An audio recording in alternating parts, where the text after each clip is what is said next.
اس گاؤں کی ایک اور دلچسپ بات یہ ہے کہ یہاں کے اکثر دیہاتی لوگوں نے برانڈڈ لباس پہنا ہوتا ہے۔ ناگا پربت کے پہلو میں دہشت گردوں کے ہاتھوں قتل ہونے والے 11 کوبے کی لاشیں آج بھی مہذب دنیا کے سیاحوں کو پاکستان آنے سے روکتی ہیں۔ وہ K2 کی طرف جانے اور واپس لوٹنے والوں کی داستان کے عینی شاہد ہوتے ہیں۔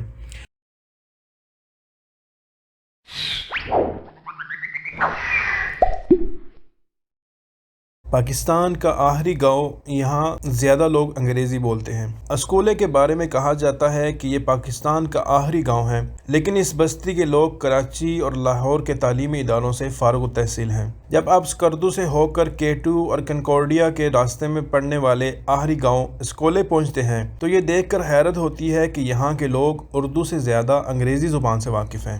اس کی وجہ یہ ہے کہ کنکورڈیا اور بالتورو جانے والے کوبیما انگریزی بولتے ہیں، تو بطور گائیڈ اور پورٹر مقامی لوگ انہی کی زبان سیکھ جاتے ہیں۔ اس گاؤں کی ایک اور دلچسپ بات یہ ہے کہ یہاں کے اکثر دیہاتی لوگوں نے برانڈڈ لباس پہنا ہوتا ہے۔ ان کے جوتوں کی قیمت لاکھوں میں ہوتی ہے۔ اس گاؤں کے لوگوں کی روزی کا انحصار کوبیماؤں اور مہم جوؤں پر ہے۔ ہر سال یہاں سینکڑوں تعداد میں مہم جو آتے ہیں جو قیمتی ساز و سامان سے لیس ہوتے ہیں۔ یہاں کا رواج ہے کہ یہ مہم جو اور کوبیما کامیاب لوٹیں یا ناکام، وہ اپنا سارا سامان وہیں چھوڑ جاتے ہیں۔ مقامی لوگ یہ مہنگا ساز و سامان خود استعمال کرتے ہیں یا پھر کچھ عرصے بعد یہ کردو کے بازاروں میں پہنچ جاتا ہے، اس لیے آپ کو وہاں پر ملبوسات، خیمے، آئس ایکس، جاگرز اور جیکٹس بے حد سستے داموں پر مل جائیں گے، جو بڑے شہروں میں اول تو ملیں گے ہی نہیں، اگر مل بھی جائیں تو ان کی قیمت ہوش روا ہوگی۔ یہی نہیں بلکہ شگر، خپلو، گانچے کے لوگوں کا رہن سہن بھی ترقی یافتہ ممالک سے مستعار شدہ ہے۔ پاکستان کے مشہور کوبیما حسن صدپارہ،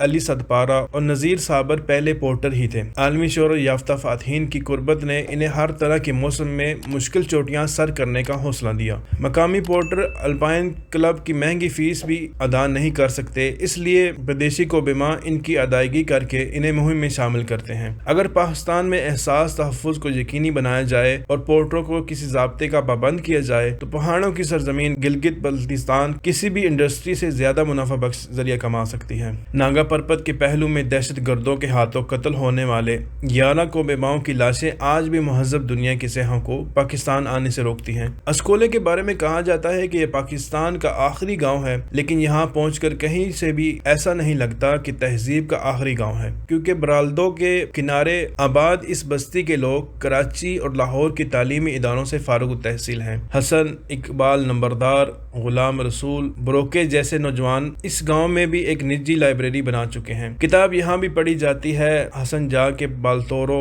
ریسٹورنٹ کے برتنوں پر بھی کولے کا ہی نام پرنٹ ہے۔ وہ K2 کی طرف جانے اور واپس لوٹنے والوں کی داستان کے عینی شاہد ہوتے ہیں۔ مہم جو آخری بار اسی انسانی آبادی کو دیکھ کر دنیا کی بلند ترین 4 چوٹیوں کی جانب چڑھتے ہیں، اور یہی تہذیب K2 تک اپنا نشان چھوڑتی ہے۔ کیسل گراؤنڈ سے لے کر کنکورڈیا تک خیمہ بستیوں میں آباد عارضی زندگی کا صرف ایک ہی کلچر ہے، اور وہ ہے پہاڑی کلچر۔ وہ جب تک پہاڑوں کے سفر پر ہوتے ہیں، امیر و غریب کا رہن سہن، کھانا پینا ایک جیسا ہوتا ہے۔ یہاں سے واپسی پر مہذب دنیا میں جانے والے پھر طبقات میں تقسیم ہو جاتے ہیں۔ قدرت نے برف زاروں، بلند چوٹیوں، جھیلوں اور آبشاروں کے حوالے سے پاکستان کو دنیا کے کسی بھی ملک سے بڑھ کر نوازا ہے۔ اب یہ ہمارا مقدر ہے کہ ہم اس فطری انعام کو کیسے سنوارتے ہیں۔ آئیے اب ذکر کرتے ہیں آسمانوں کو چھوتی پاکستان کی چوٹیاں۔ دنیا بھر میں 26,000 فٹ بلند 14 برفانی چوٹیاں اپنے خطے کو منفرد اعزاز بخشتی ہیں۔ 8,000 میٹر سے بلند ان چوٹیوں میں 5 صرف پاکستان کے حصے میں آئی۔ عجیب بات تو یہ ہے کہ ان کی 5 میں سے 4 بلندیاں کنکورڈیا اور K2 کے قریب ترین ہیں۔ پاکستان کو یہ بھی اعزاز حاصل ہے کہ 7,000 میٹر بلند 186 چوٹیاں گلگت بلتستان کے پہاڑوں میں ترتیب سے پروئی گئی ہیں۔ دنیا کی دوسری اونچائی 8,611 میٹر بلند چوٹی K2 کے علاوہ ناگا پربت میں 8,125 میٹر کاشر برم 1، 8,070 میٹر براڈ پیک، 8,051 میٹر کاشر برم 2، 8,035 میٹر وطن عزیز کو پہاڑوں کی دنیا میں ممتاز کرتی ہیں۔ ضلع نگر کی حدود میں واقع 7,788 میٹر بلند راکا پوشی کوبیماؤں کو ہنزا کی طرف کھینچتی ہے۔ 7,708 میٹر بلند برفیلی بلندی ترسمیر ضلع چترال کو کو سفید چاندی جیسا عکس ادا کرتی ہے۔ قراقرم کے حصے میں سب سے زیادہ بلندیاں آتی ہیں۔ کاتل پہاڑ، نانگا پربت ہمالیہ میں